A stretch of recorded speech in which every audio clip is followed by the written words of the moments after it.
Guys, I'm back from my Raw review, but before I start I just want to say about a couple of things. First of all, just to let you guys know, if you don't already have it, today is a special offer on Silvervision. They have the Eddie Guerrero Viva La Raza DVD for a special offer price of $6.99, which is like really good because it's normally like 20 quid or something like that. So in case you guys don't have it, I'm just letting you guys know because that's an awesome offer, and I had to go and like buy it as soon as I saw that it was that price, because obviously when me and Matt broke up, he had that DVD and I was like, oh, I didn't want to pay like full price to get it again. But yeah. So, $6.99 on silvervision.co.uk. I'll put a link in the box for those of you guys who are interested. Secondly, this is weird. I had the craziest dream, right, like the other day, and I don't know why I'm telling you, but it was really weird. I woke up and like suddenly thought, what on earth? That was really strange, because in that I was like doing a YouTube video, but I was reviewing this like wrestling show, and in it I was reviewing the match between Great Khali and Beth Phoenix, and they were in a bacon on a pole match. Now, that is weird, right? I mean, seriously, there was a packet of bacon hanging above the ring, and they had to get it. And I mean, that is like the most bizarrest thing ever. I mean, what could possibly consist of a bacon on a pole match? Like, what would the actual purpose of that match be? And why would Great Khali and Beth Phoenix be in it?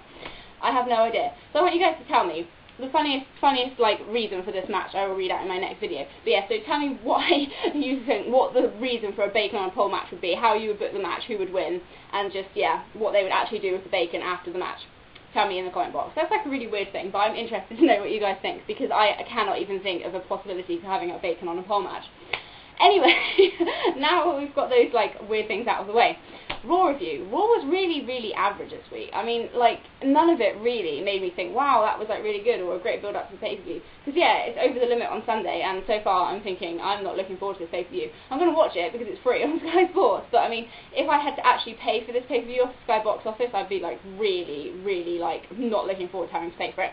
But yeah, so start off the show. Ow, why did I just hit myself really hard? That hurt. But yeah, so I'm back in normal colour today. So you get to see my nice, wonderful complexion again, not the weird sepia tone colouring that I had in my last video. But anyway, so to start the show, John Cena comes out. This video is going weird already. I apologise. I'm back to normal, as you can see. But yeah, no, so John Cena comes out to start the show, but before he gets a chance to actually say anything, Alex Riley interrupts him. I'm speaking fast as well. Slow down here. So yeah, Alex Riley comes out to interrupt him, and he starts saying, like, oh, he's like basically like bigging up the Miz, basically, and he shows this like video of like all the times when Miz has attacked Cena. See, like, that's what I don't get. Like, the video was really good. It made Miz look really awesome and like really like a really good wrestler. But then when he actually is in matches and when he's the champion, it was such like quite a letdown, you know. So it's like, oh, if they actually made him like the character like he is when they show these kind of videos, he would be so much better. I hope that made sense. But yeah, so when I was watching it, I was thinking, wow, that makes him look really good. But then when he actually is fighting and stuff, it's not so good. But yeah, anyway. So yeah, so Miz then comes out. So they go down to the ring, and Riley's basically talking for the Miz, and he says that the Miz will never say I quit. John Cena like responds and, you know, defends himself, and he says that, you know, he's the same, he won't quit. So then they get an email from the anonymous general manager of Raw, and they said that obviously Cena was allowed to choose the stipulation for the match Over the Limit, so the Miz tonight will be able to choose John Cena's opponent and the stipulation for the match. The first match is Kofi Kingston versus CM Punk. Now, CM Punk hasn't really wrestled since Extreme Rules. You know, it just doesn't seem to have been there. So I know there was a lot of talk about whether or not he was going to be signing a new contract, but I assume, well, people said that they assume that this means that he will be staying because he obviously was in a match. But yeah, this match, I didn't think it was very good. I know a lot of people said that they thought it was quite an impressive match from CM Punk, but it just really lacked the normal kind of I don't know what the word is, but CM Punk normally can get the crowd really kind of like riled up, you know, because obviously he's like a good heel and stuff. But this match was lacking, and Kofi Kingston again didn't get like the popular like kind of reaction that he normally does. I mean, you know, like when he's preparing for the boom drop and he like runs around the ring, you know, and gets like loads of cheers. The crowd was like flat, and I was like, oh, what is going on? This is awful. But yeah, so here's the boom drop. He goes for the Trouble in Paradise, but CM Punk reverses it and tries to go for the GTS, but that gets reversed too. But then afterwards, CM Punk does actually hit the GTS for the win. So, yeah, and then he goes and celebrates with Nexus on the stage, because he's saying that this is, you know, he's like leading by example, and that he's going to make sure that every single member of Nexus is just flicking wires around. He's going to say that every single member of Nexus is going to be like top quality, basically. Don't know what's going to happen. But yeah, Divas match next. It was Kelly versus Brie Bella. I don't like the Bella twins. I think they're really bad. Like, did you see when they went for that, like, did they go? I think they did like a double like clothesline, or you know when they join hands and knock them down, whatever you call that one. They didn't even do it properly, you know. I mean, they like hit like her like surely I think you meant to hit them up there, but they like hit her like right in the stomach, and it was like what? That was ridiculous. But yeah, so Kelly won the match. The Bellas attacked her afterwards, and as always now having the Divas match, Karma came out. Karma like takes out Nikki. Brie runs away. Obviously, she doesn't want to get attacked either. But then Kelly's like in the corner. But Karma kind of goes up to her and starts kind of like, you know, playing with her hair. And then she just like flicks her like on the head, and then like leaves the ring. And it was like, that was weird. New attack, flick of doom. But yeah, anyway, so that was that. Really, I want them to put her in a match soon, because I just think like it's going to really kind of not damage her character, but if she basically goes through and destroys every single woman on the roster, then how can she ever really have a match with them? Because, you know, she's just completely destroyed them before. Like, you know, it's like the Bellas tried to attack her, but it didn't work. They just attacked her. So how can anyone really have like a decent kind of match with her if she's just destroying them all? I don't know, because I don't know what they're going to do after she's like really gone through like all of them. If she's going to like fight in like the men's division, that's a possibility, but they don't really seem to do that anymore. So who knows what will happen anyway. So Rey Mysterio comes out next. He calls out R-Truth, obviously, because he attacked him last week, but he doesn't turn up. So Alberto Del Rio comes out instead. He says that Mysterio doesn't deserve to be on the same show as him, and makes fun of him for being Chicano. But Rey Mysterio gets all angry and, you know, says that he's proud to be Chicano, and he's proud to be American as well, and he challenges Alberto to a match. So they start a match there. Halfway through the match, R-Truth starts yelling, like, you know, so everyone's like, where is he? And he's like standing up, like, in the actual crowd, like in the audience, on like oh, I can't think what the word is, but you know, I don't know what it's called, you know, whatever, I don't know. He's standing up in the crowd anyway, and he starts like shouting. I was trying to say yelling and shouting at the same time, so it came out as shelling.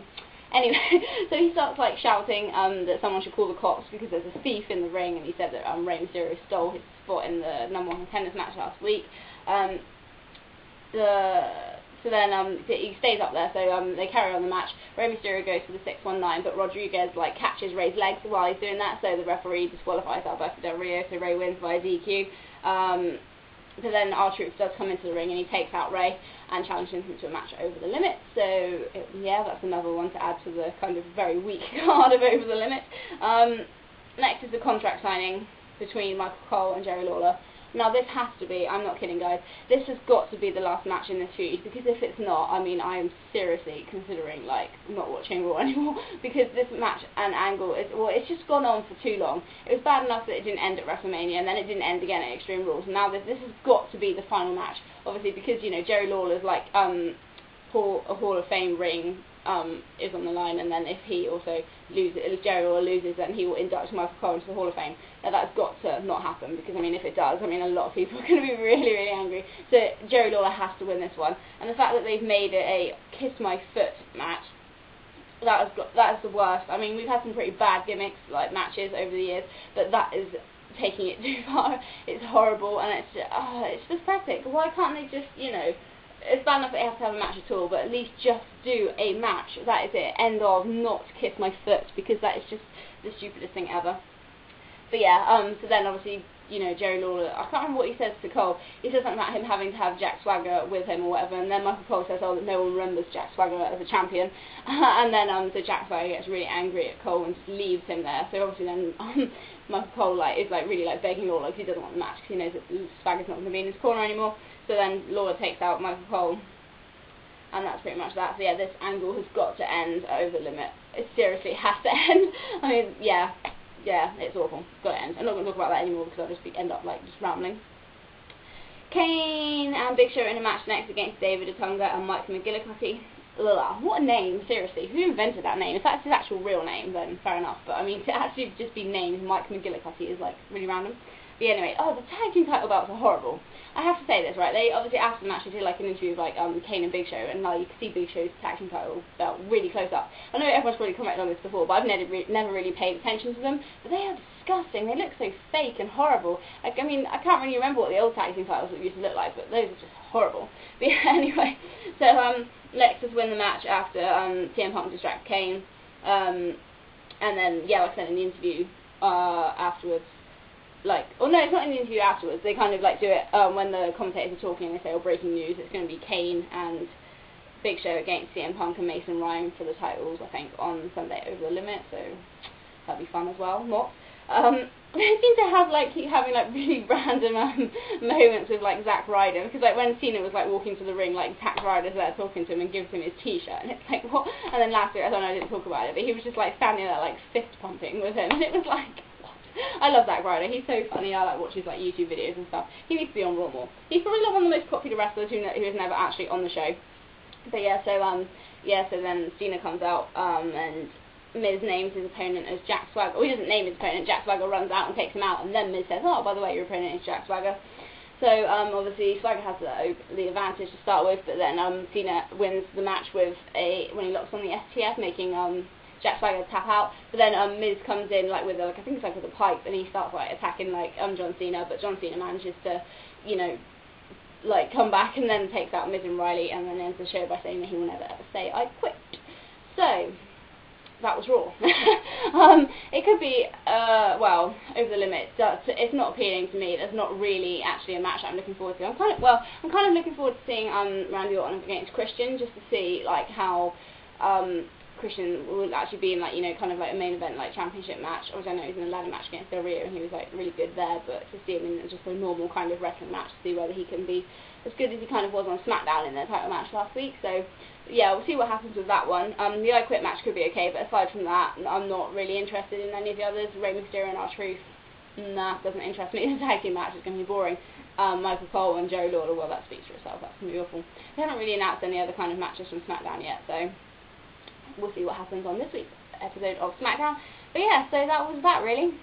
Thank you for watching, guys. But yeah, no, so I think, because I kind of only ever do like Raw review, SmackDown review, pay-per-view review, if there is one. So I want to kind of do something different. So obviously, like I said before, I did say when I first started, like, or when I came back to doing videos every week again, I said that I would like review like pay-per-views if you guys let me know. So I want to do that soon. I'm not going to say a specific date when I'm going to do it, because I'll probably end up letting you guys down and not actually get it done on time. But so I want you guys though to pick which ones I do, because when I was on my old channel, I like reviewed all of like 1999, and I think I got like up to like WrestleMania of 2000 and stuff, but obviously I don't have that anymore, and I'm not I can't be bothered to re-upload all those videos again because they were like from my old channel.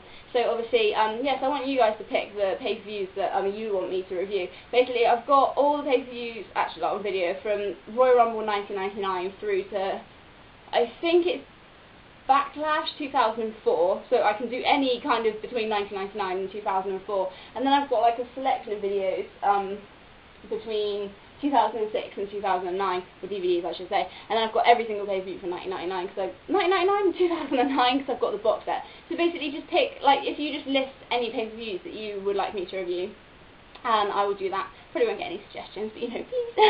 Because obviously I used to get quite a lot of views when I did like the old 1999 reviews, because obviously that was like, well, it was 12 years ago now. At the time it was 10 when I started doing it. So yeah, just let me know in the comment box or private message, whatever, what pay-per-views you want me to review, and I'll obviously do like in order. So if someone, you know, whoever sends me the first message, and if I've got that pay-per-view, then I will do that, and then we'll go from there really. So whenever I've kind of got time in between doing Raw and SmackDown reviews, then I'll do that. So yeah, so thanks for watching. Leave your thoughts on Raw in the box, and obviously if you're looking forward to Over the Limit, and yes, you have to say what you think about the whole bacon on a pole match. I'm looking forward to reading what you guys think. I'm sure you guys will think of something really random. If you're anything like me, then I'm sure you'll come up with some kind of really weird story. I feel like this video's gone on for ages, but yeah, anyway, thanks for watching guys, and I will see you next time.